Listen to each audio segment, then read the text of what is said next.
and welcome to day 3 of Textile and Apparel Circularity Week, a week-long virtual conference dedicated to everything circularity across the textile and apparel supply chain.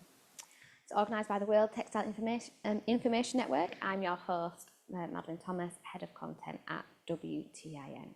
And a huge thank you to our event sponsors, our partners Loopamid by BASF and Interloop Limited.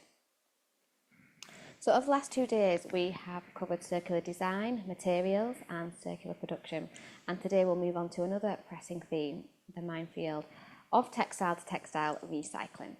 If you miss any of the sessions, they are all available on demand by the event website and will remain there until the end of December. So to begin our 3rd day of Textile and Apparel Circularity Week, we're joined by one of our event partners, BASF, with their brand Loopamid. Dr. Dag Wiebelhaus, Head of Innovation Management at BASF's Monomer Division and Loopamid Project Lead at BASF, joins us today for a presentation entitled Loopamid, the first recycled polyamide 6 based entirely on textile waste, designed for circular fashion. With Loopamid, BASF has developed an innovative solution to improve circularity in the fashion industry and recycle polyamide 6 textile waste. Due to its capability to tolerate all fabric mixtures like PA6 and elastane, the cutting-edge technology behind Loopamid allows textile-to-textile recycling of post-industrial and post-consumer textile waste. The fibres and materials can be recycled over multiple cycles, and at the same time, the material characteristics are identical to those of conventional virgin polyamide. In this session, you will learn more about Loopamid and its technology, as well as how it can help us to reach our sustainability goals. So without further ado, Dag, welcome to Textile and Apparel Circularity Week.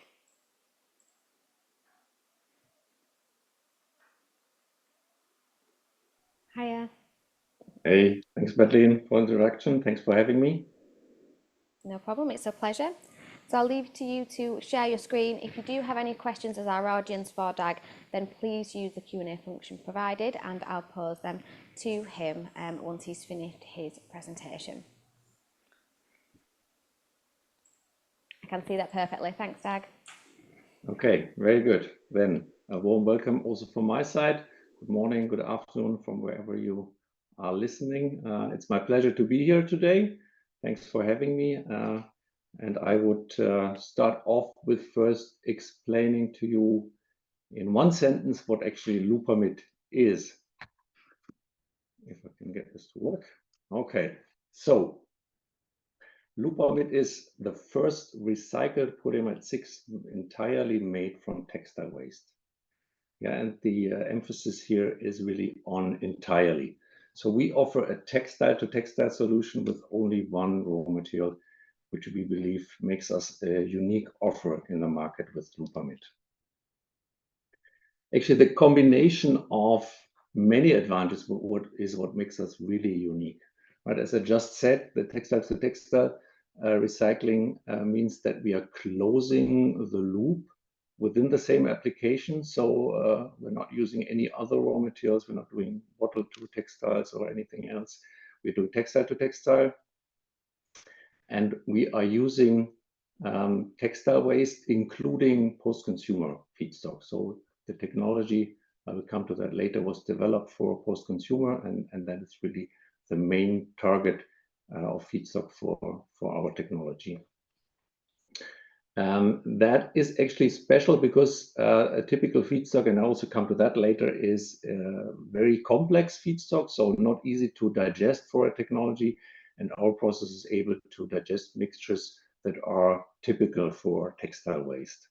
And then on top of that, of course, you would expect that our environmental footprint is better than the virgin, or of course also our carbon footprint, what we call PCF, product carbon footprint, is significantly lower than virgin material. And then last but not least, also that is something special, is that we're using dedicated production, and that means we have a fully segregated production. So we're not doing any mass balancing as you sometimes see in other materials. And that means, for example, that you can, as a brand, also do a content claim. So you can say, okay, this this garment is made entirely out of textile waste, which is not feasible as such with a mass balance product. Okay, so how do we actually close the loop? If you see on this slide, typical circle. What I think is really most important if you say you're closing the loop is that at some point in time in your loop, you're coming back exactly at the same spot where you once started. There are a lot of recycling technologies that also bring recycled material back into the loop, but maybe not identical material. And that means that if you want to do this loop over and over again, the circle several times, then it gets more and more difficult with every circle you do if you're not ending up with exactly the same product that you started off with. So in our case, the crucial step is the chemical recycling step, what you see here on the right side, the depolymerization, purification, and polymerization. I come to that in a little bit more detail on the next slide. But this sequence means that after a chemical recycling step, you end up with the same polymer that you started off with. So polyamide 6, also nylon 6, is the material that today you buy based on fossil resources. And we as BASF are actually a big producer of virgin polyamide 6. So we know exactly what we are targeting. And with loopamid, we start from collected textile waste that is then sorted into the fraction that we need. And then we bring it back to exactly the same quality as the virgin material. So let me explain in a little bit more detail, and I promise I will not do too much chemistry here. This is the only slide that goes a little bit deeper on the actual chemical or molecular recycling that we are doing. So you see here on top our polyamide 6, actually a polymer is made out of a long chain of molecules. And this polymer you can break down to the individual building blocks. So in our case, the polymer is polyamide 6, and the monomer is called caprolactam. So the building block is called caprolactam, or in short, capro. And so you bring it back into this building block in the depolymerization, and then as a second step of similar importance, you need to purify your caprolactam, so your building block, to the same quality as the virgin material. And once you've done that, then all the rest, all the other steps that you need to do until you end up with your nylon garment are exactly the same. So we are delivering a drop-in to our customers. What I also want to highlight here on this slide is that actually polyamide 6 is a special polymer in that respect, that it only consists of a single building block. So the whole polymer consists only out of this building block caprolactam, nothing else. So if you break it down, you only need to purify one monomer, the caprolactam. In all other cases, especially all the other cases that are relevant for synthetic textile production, have two monomers, which means, yes, you can also break them down. Like in polyester case, you can break them down to their individual building blocks. But in that case, you end up with two monomers, two building blocks. And then, of course, you need to purify both of them back to the original quality, the virgin quality, and then repolymerize. So the purification effort is higher in that case. And therefore, we believe that the best polymer, the best synthetic material that you can use for a circular textile world is actually nylon 6 or polyamide 6. Now, what makes our technology so unique? In the past, you could also buy materials that have recycled content, also recycled polyamide 6 materials.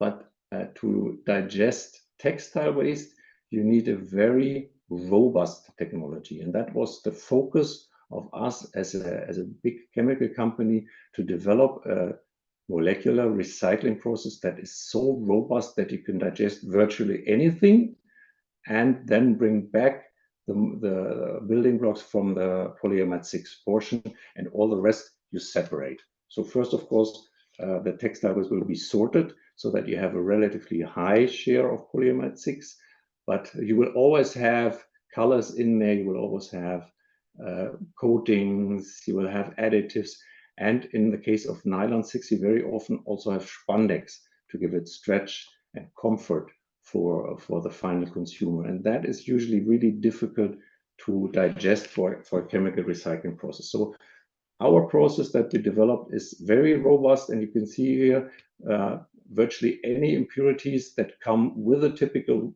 textile waste can be separated, and they don't interfere with the process and are separated.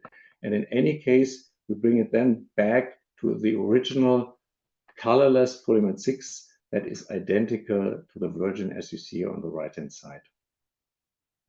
It's also mentioned on the slide, sometimes you have these waterproof coatings, which often contain PFAS or fluorinated compounds, also that can be separated, and you will find none of these chemicals then later in your polyamide 6 chip that we sell to you for spinning.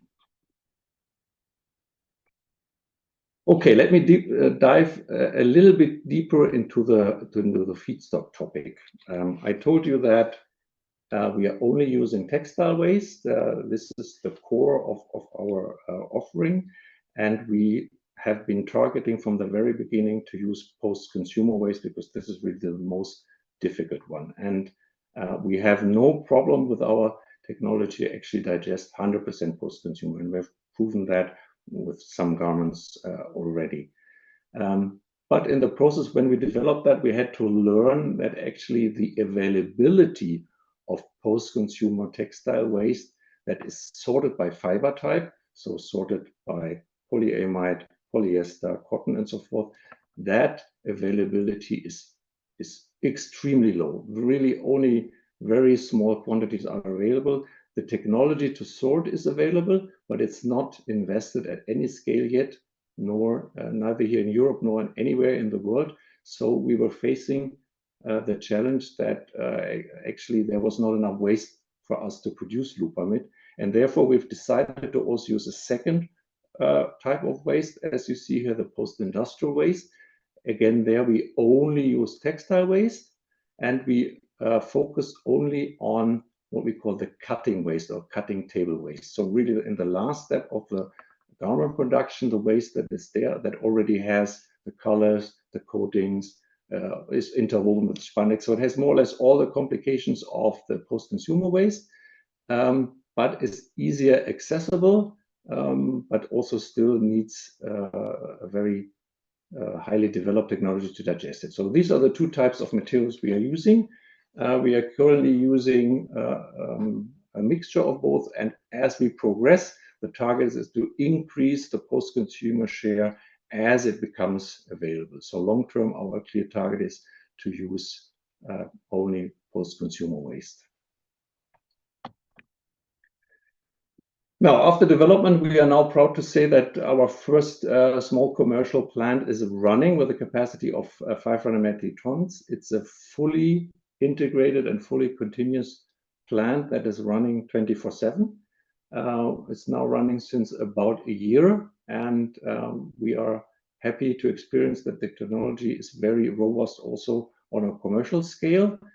So not only in the lab, but we have proven and we are happy that it's running so smoothly. So material out of that facility based 100% on textile waste is available. And also the plant that you see here and also the material as such is already GRS certified. So you can buy GRS certified loopamid from our Shanghai facility. As I said, we already have shown some real-life examples. So you see here two examples that we have published with partners. The left one, the black jacket, is actually was developed and marketed by Zara.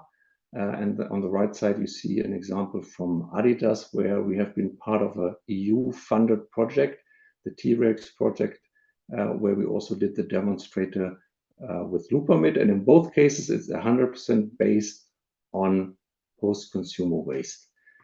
The left jacket actually is a special case that I also want to highlight. That one is what we call one material garment.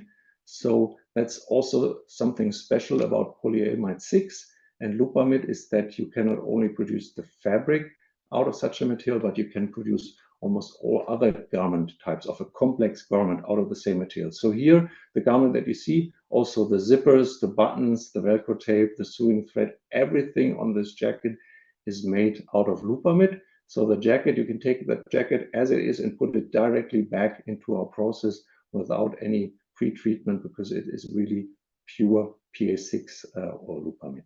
And that is something that is, I would say, difficult, if not impossible, with any other material. So they are also, if you think of a circular textile world in the future, that is something that is also of high benefit. Okay, with that, I come to the end. There will be much more loopamid in the future. We are developing garments with many partners, so please stay tuned. And if you're interested also in direct participation or buying material, please reach out to us. With that, I thank you for your attention. And if I haven't answered some of your additional questions you might have had at the beginning, please put it in the chat and I will be happy to answer them. Thank you very much. Thank you, Dag. We do indeed have some questions through for you.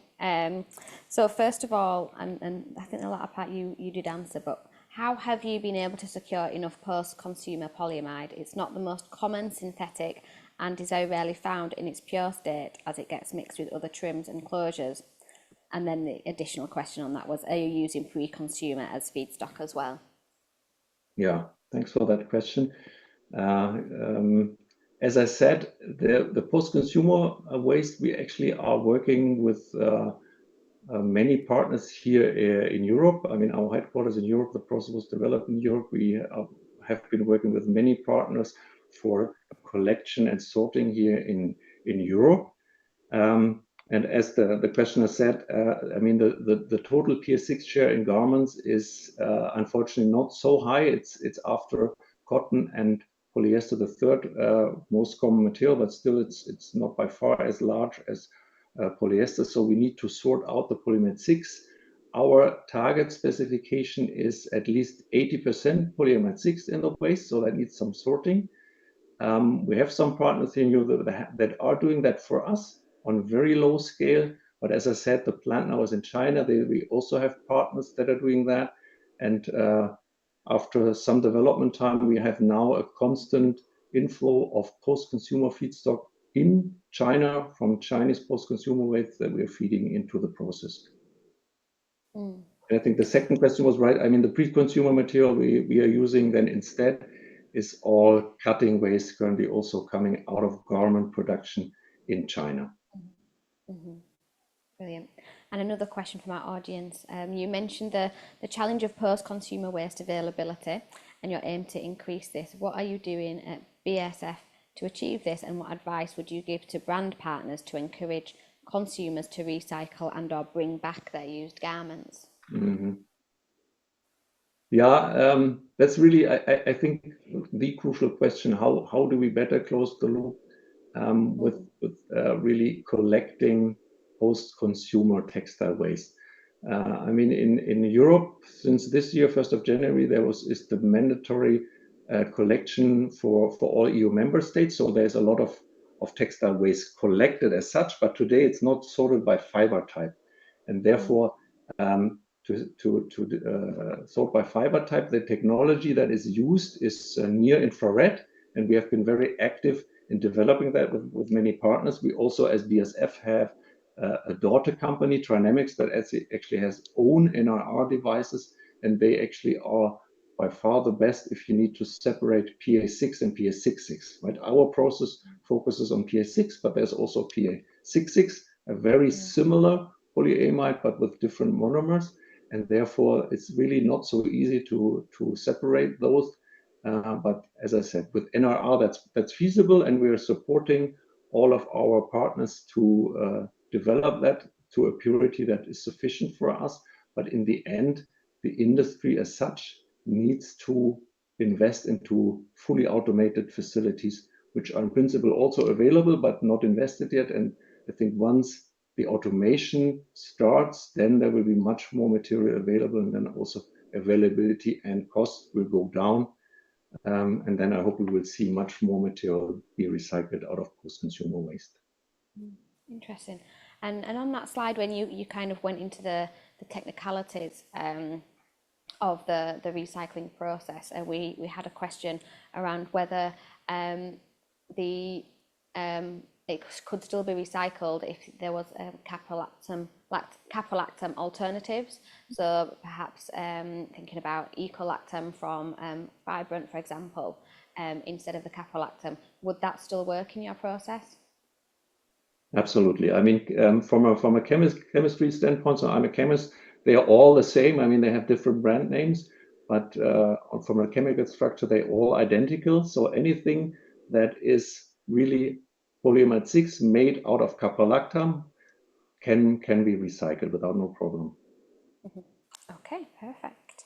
And in thinking about, you showed us some examples of what you've done, the work with Adidas, for example. If you could design a product using loopamid, what would it be and why?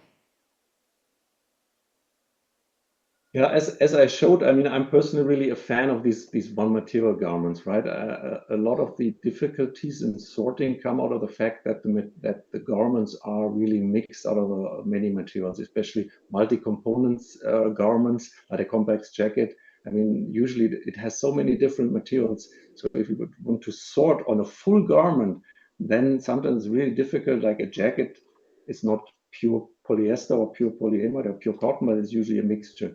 So I would be happy if we could design more and more garments that are made of as less material as possible. So ideally just polyamide 6, but also in the other cases, the less mixtures you have, the more easy it is later to recycle for us, but also for other competitors in other materials. They all have the same topic. The higher the input of the feed, the higher the yield is in your process. So if you go into one material garments, or at least only, let's say, maybe 2 materials, but not 3, 4, 5, as you very often see, that would be the ideal in design. Interesting. And what's the most surprising thing that you kind of learned on this textile recycling journey? And did you expect the technologies, such as loopamid, to tolerate things like the dyes and spandex, for example? Yeah. So when we started off with the development of the chemical recycling process, I personally thought, as a chemist, that the most difficult would actually be to depolymerize, so break it down into the individual building blocks. But what we found is that actually the most complicated is in the end this purification. Now that seems so easy, but because we needed to ensure that whatever goes into the process will always yield the same quality of polyamide 6 going out. So we needed to develop a process that is sort of capable to remove anything thinkable. And then you need to design a purification sequence that is really, really complex. So if you look at our plant, maybe a third is the actual chemical depolymerization and 2/3 is the purification section. And that is, again, because the materials are so complex and there's so many things that you need to separate that you cannot just go with one purification method. You need many different purification methods to come back to the original quality. The biggest challenge there actually being to come up with a material that is in a physical sense colorless. So you measure color from the eye, you don't even see that this still has a little bit of color left, but the textile industry really wants completely colorless material. And to bring down the color value to the virgin level is really challenging. And what's the added premium? What's the added price for having this kind of process instead of coming from virgin? That's, of course, a very interesting and relevant question. I can only generally answer that recycled materials today will always come at a premium. And that comes out of the fact that, first of all, the scale is much, much smaller than the established virgin production scale. So you don't have economies of scale. And the second really big driver of cost, unfortunately, is the raw material. As long as it's so difficult to secure raw material in sorted form, And also there, the scale is the same. It's all done manually today, and that comes also with a high cost. So there is a premium, but also the premium will be decreasing over time. As we scale this industry, as we scale the sorting and the chemical recycling, of course, costs will come down with scale. And talking about that scale, what do you find is the biggest challenge in scaling up textile recycling technologies like loopamid? Yeah, unfortunately, I need to iterate the same topic over and over again. The biggest challenge in investing is the availability of feedstock. And I think that's actually true for all the materials, not only for polyamide, but also cotton and polyester. If you really want to build a world-scale recycling plant, you need a lot of feedstock. And to make that available is today the biggest obstacle in bringing that forward. I guess whether you had a closed loop or an open loop recycling process would change the availability of that feedstock. Which one is your preference, the closed loop or open loop recycling? Now, that's also a very good question. I mean, I think when we started off the project, I was personally not aware that actually if you buy today recycled clothes, it's mostly, by far, the majority is actually recycled PET bottles.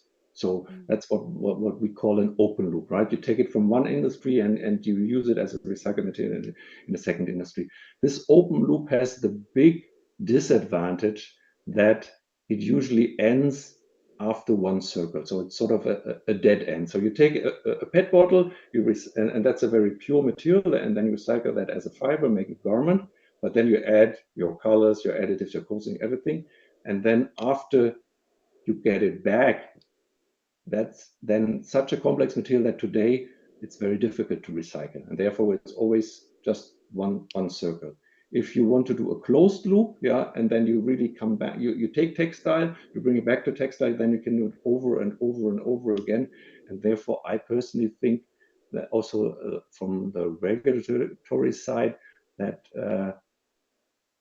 this legislation also moves more and more in the direction that each industry is responsible for, should be responsible for their own waste and keep it in their own circle, so you can do it over and over again, is to me the right direction for a really fully circular world.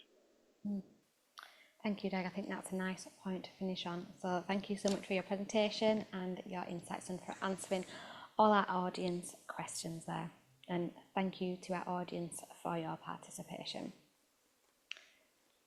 Do join us shortly at 12 p.m. UTC for our second session of the day, a presentation entitled The Role of Philanthropy in Systems Change and Innovation in Textile to Textile Recycling. And that is featuring Carola Tembe from the H&M Foundation. So thank you again to Dag, and we'll look forward to Carola's presentation at 12.